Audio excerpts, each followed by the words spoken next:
Hola, ¿qué tal? Yo soy Alejandro Mosqueda y el día de hoy hablaremos sobre la diferencia entre palabra y lenguaje en el seminario 3. Alrededor de los desarrollos de Lacan hay algo que es sumamente importante y es justamente la noción de lenguaje, ¿no? Ya que justo como todo el tiempo mencionamos, el inconsciente está estructurado como un lenguaje, lo cual termina siendo un pleonasmo básicamente, ya que el lenguaje es la estructura misma.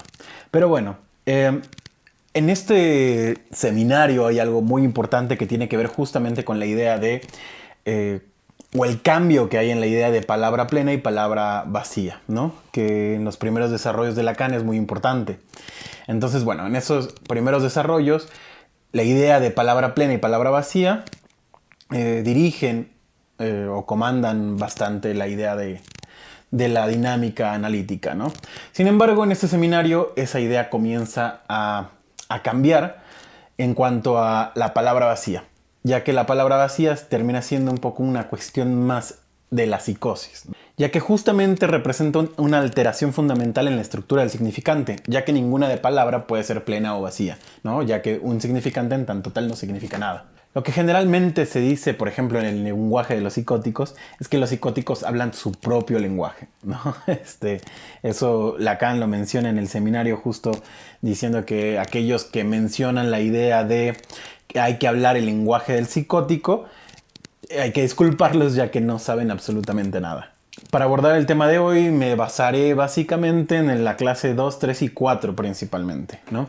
Haré unas pequeñas citas para ir desglosando un poco la idea de palabra y de lenguaje, más de palabra que la idea de lenguaje, ya que una de las propiedades de la palabra es estar más allá del lenguaje, pero vamos poco a poco. Si no distinguimos el lenguaje y la palabra, es cierto, habla, pero habla como una muñeca perfeccionada que abre y cierra los ojos, absorbe líquido, etc. Es decir, que es por el lenguaje que uno puede hablar como tal, ¿no? O puede ser hablado. Pero no, si no se distingue la idea o la noción de palabra, uno pierde de vista cierta dimensión de la palabra y la idea sería bastante vaga, yéndonos casi a una cuestión de el cómo habla, por ejemplo, un asistente virtual o una muñeca que tiene pregrabado algo, ¿no? Comencemos con las dimensiones de la palabra y nos dice lo siguiente. Una de las dimensiones esenciales del fenómeno de la palabra es que el otro no es el único que lo escucha a uno. Es imposible esquematizar el fenómeno de la palabra por la imagen que sirve a cierto número de teorías llamadas de la comunicación, el emisor, el receptor y algo que sucede en el intervalo. Parece olvidarse que en la palabra humana, entre muchas otras cosas, el emisor es siempre al mismo tiempo un receptor, que uno oye el sonido de sus propias palabras. Un poco más adelante dice, ¿qué es la palabra? El sujeto habla, ¿sí o no? La palabra, detengámonos un instante sobre este hecho. ¿Qué distingue una palabra del registro del lenguaje? Hablar es ante todo hablar a otros. Muy a menudo coloqué en primer plano en mi enseñanza esta característica que parece a simple vista hablar a otros. Entonces básicamente lo que nos está diciendo aquí es que lo que distingue la palabra del registro del lenguaje es esta idea de hablar a otro. La palabra habla a otro. Para nosotros la estructura de la palabra, lo dije cada vez que tuvimos que emplear aquí este término en su sentido propio, es que el sujeto recibe su mensaje del otro en forma invertida. La palabra plena, esencial, la palabra comprometida, está fundada en esta estructura. Tenemos de ella dos formas ejemplares. La primera es fides, la palabra que se da, el tú eres mi mujer o el tú eres mi amo. ¿Qué quiere decir? Tú eres lo que aún está en mi palabra. Y esto solo puedo afirmarlo tomando la palabra en tu lugar. Esto viene de mí para encontrar ahí la certeza de lo que comprometo. Esta palabra es una palabra que te compromete a ti. La unidad de la palabra, en tanto que fundante de la posición de ambos sujetos, es ahí manifiesta. Una de las propiedades entonces de la palabra, como acabo de mencionar, es que habla a otro. Y es por ello que uno recibe su propio mensaje de manera invertida. Al decir, por ejemplo, tú eres mi amigo, en realidad lo que estoy diciendo es yo soy tu amigo. Se habla al otro. Si se dan cuenta, esta característica de se habla al otro es la característica principal, pero que tiene una acepción muy importante, que es que debe de haber un otro al cual hablarle. Si no hay un otro al cual hablarle, ¿cómo se vería esto? Ahí es donde empieza un poquito la cuestión entre neurosis y psicosis. Dentro de la comunicación en términos generales, es decir, el hecho de decir que se habla al otro, es decir, que se hace hablar al otro en cuanto tal. Y ese otro termina siendo, como lo dice en la página 59, ese que se escribe con la A mayúscula. Ese otro en el neurótico es el garante de la verdad. Es aquel que se presta como representante de la verdad en los neuróticos. Más adelante menciona, la razón delirante es aquí la siguiente. Tú eres mi mujer. Después de todo, ¿qué sabe uno? Tú eres mi amo. De hecho, ¿cómo estar seguro? El valor fundante de estas palabras está precisamente en que lo apuntado por el mensaje, así como lo manifiesto en el fingimiento, es que el otro está ahí en tanto que otro absoluto. Absoluto es decir que es reconocido, pero no conocido. Asimismo, lo que se constituye el fingimiento es que, a fin de cuentas, no sabe si es o no fingimiento. Esta incógnita es la alteridad del otro, que es lo que caracteriza esencialmente la relación de la palabra al nivel en que es hablada al otro. Justo por la dimensión del engaño, ahí hay algo interesantísimo, la idea del engaño, ¿no? El neurótico vacila o se adelanta en muchas ocasiones a recibir el mensaje de forma invertida entre la dimensión del engaño posible, ¿no? O del posible engaño. Como lo dice el cuento de Freud, del personaje que dice, voy a Cracovia, ¿no? Y el otro le responde algo así como, ¿por qué dices que vas a Cracovia? ¿Me lo dices para hacerme creer que vas a otro lado?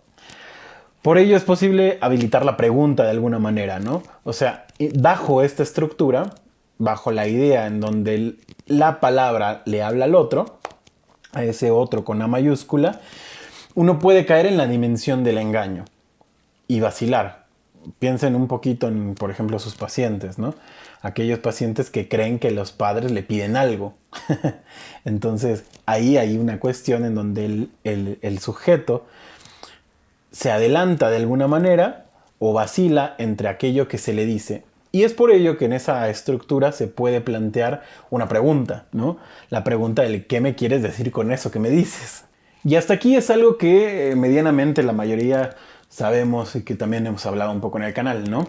O sea, de alguna manera la palabra siempre va dirigida a otro. Justo en este seminario, como dije, iba a haber un twist, ¿no? Y justamente menciona lo siguiente. ¿Solo esto distingue a la palabra? A lo mejor, pero es seguro que tiene otras características. No solo habla al otro, habla también del otro en tanto objeto. De esto exactamente se trata cuando el sujeto habla de él. Cuando el sujeto les habla de él, sería esta cuestión imaginaria, ¿no? En donde entonces es hablado al otro como objeto. Si recuerdan un poquito el esquema lambda, justamente está el A y el A', ¿no? Ahí se coloca el muro del lenguaje y justamente es ahí en donde entra la diferencia entre palabra y lenguaje, ¿no? Esa cuestión, a pesar de que el lenguaje también pertenece al registro de lo simbólico y también contiene los otros dos registros, al igual que la palabra, es ahí en donde la cosa cambia. La palabra no solo le habla al otro como garante de la verdad, sino también le habla al otro como objeto. Es por ello que es importantísimo hacer valer la regla fundamental. No es háblame de ti, es usted hable que será maravilloso, ya que justamente se trata de un más allá del lenguaje, de hacer hablar al otro. En la idea o en el enunciado que decíamos de tú eres mi amigo, lo primero que está es un otro al que va dirigido ese mensaje y que nos regresa obviamente de forma invertida. Ese mensaje va dirigido a ese otro para que después ese otro venga a reconocerme, como su amigo, por ejemplo. Por ese lado, entonces, Lacan viene a reivindicar en este seminario la idea de que el psicótico tenga otro lenguaje, ¿no? El lenguaje para el psicótico es el mismo lenguaje, que para el neurótico. No sabe qué lenguaje habla, ninguno de los dos, pero sin duda es el mismo. De no ser así, como lo menciona también en la clase 2, no sabríamos de ello, ¿no? Sí, clase 2, clase 3.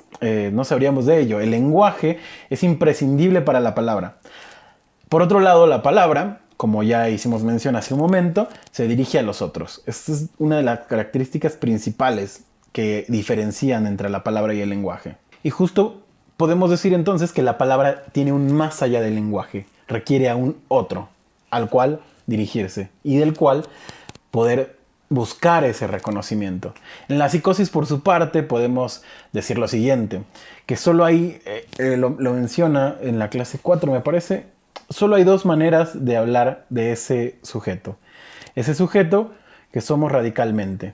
O bien dirigirse verdaderamente al otro, con mayúscula, y recibir de él el mensaje que lo concierne a uno en forma invertida, o bien indicar su dirección, su exigencia bajo la forma de alusión.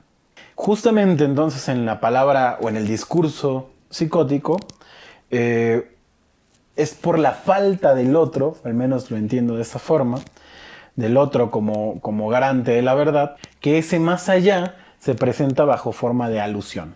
Bien, espero haber sido claro el día de hoy. Esto es un poquito de lo que pude rescatar de la pregunta. No sé si era un poco más específica. Si es así, háganmelo saber aquí en los comentarios. Espero haber sido claro. Recuerden suscribirse al canal, activar la campanita, seguirnos en nuestras redes sociales, Instagram, Facebook y TikTok. Y no me voy sin antes recordarles que nosotros no lo sabemos todo, pero podemos estudiarlo juntos. Hasta la próxima.